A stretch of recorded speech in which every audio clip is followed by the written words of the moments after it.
ẹ wo ẹjẹ́ máa kí Àlíhájì Mọ̀náyàjọ́ Akíìmù rẹ o. Àlíhájì Akíìmù òun máa níyàn lọ́jọ́ bí o.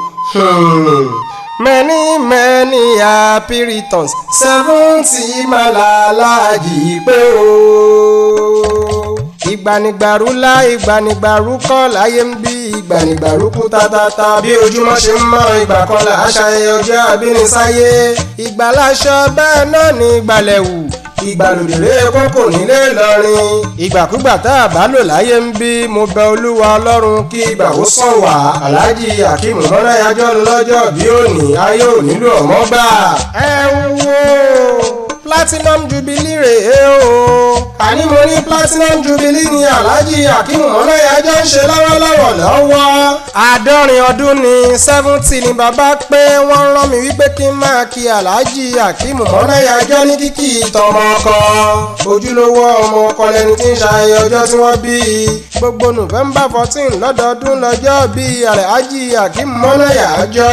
Gbogbo ẹbí Mọ̀náyàjọ́ nílé lóko lódò lẹ́yìn odi ló rán mi wípé kí n máa kí Alhaji Akíìmù. Ọdọọdún là rórógbó Alhaji Akíìmù kórí jẹ́ ogbó. Ọdọọdún là ráwùsà ọdọọdún là rọ́mọbì lórí àtẹ. Mọ̀náyàjọ́ mo kí ẹni kíkí tọmọ ọkọ kó o bá wọn ṣọdún mọ́dún nínú ọlá ńlá rẹpẹtẹ. Ẹ̀mí rẹ tó ṣe 70 yìí là á ṣe 80 90 100 jù bẹ́ẹ̀ lọ máa ṣàmì ńlá. Nítorí àwọn ọmọ rẹ àtàwọn ọmọ rẹ ni mo ṣe fẹ́ bá wọn máa délé bàbá tó bí ọlọ́mọ.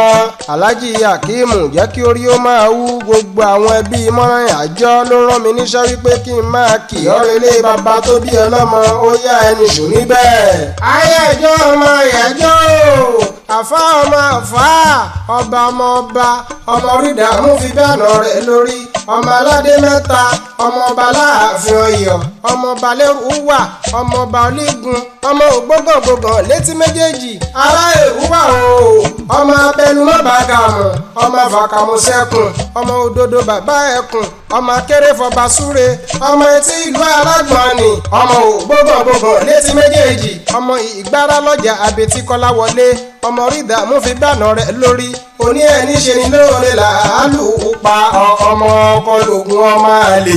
Alhaji Akíìmù Mọ̀náyàjọ́ o ṣèbí wọ́n ṣàlọ́mọ bó kẹ́mi ní kẹ́kẹ́ ń ó lẹ́gbẹ̀ẹ́jì ọkọ ọmọ bó gẹ̀mí ní gẹ̀gẹ̀ ń ó lẹ́gbẹ̀ẹ́ fa àlè ìwọ lọmọ bó kẹ́mi ní kíkẹ́ẹ̀ta ìkẹ́ ń ó lẹ́gbẹ̀rìndínlógún. Alhaji Akíìmù ló ń ṣe 70 lọ́wọ́lọ́wọ́ o. Gbogbo agbórin ní Mọ́kọ́lá ń kọ́ ṣé wọ́n ń bẹ lálàáfíà ara ní Abẹ́òkúta ẹ̀gẹ́ rẹ̀ Ẹ̀gbá Láké. Ẹ̀gbá méjì kí ìjà ara wọn níyàn òjèrè ìkan máa wí èkejì a máa ní bá wà. Ẹ̀gbá ọmọ Lísàbí ọmọ Láké ọmọ Agbóǹgbò Àkàlà ọmọ Ẹ̀rìnjì ogun ńlá ọmọ Òṣìlẹ̀kù Palẹ̀kùdé. Àrídì ogun lójú ogun bàbá ti yín làáròyìn ogun bàrà fàgbé. Ẹ̀gbá ọmọ dúrógbẹ̀rú má dúrógbẹ̀ ẹ̀kọ́ ẹ̀rú ní sinmi ẹ̀kọ́ kì í sèèyàn.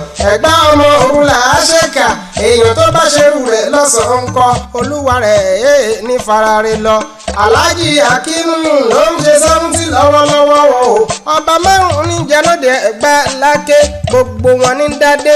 Olúbàrà ọba ni Àgùrá ọba ni Ọ̀ṣìlẹ̀ ọba ni Olówòdù ọba ni.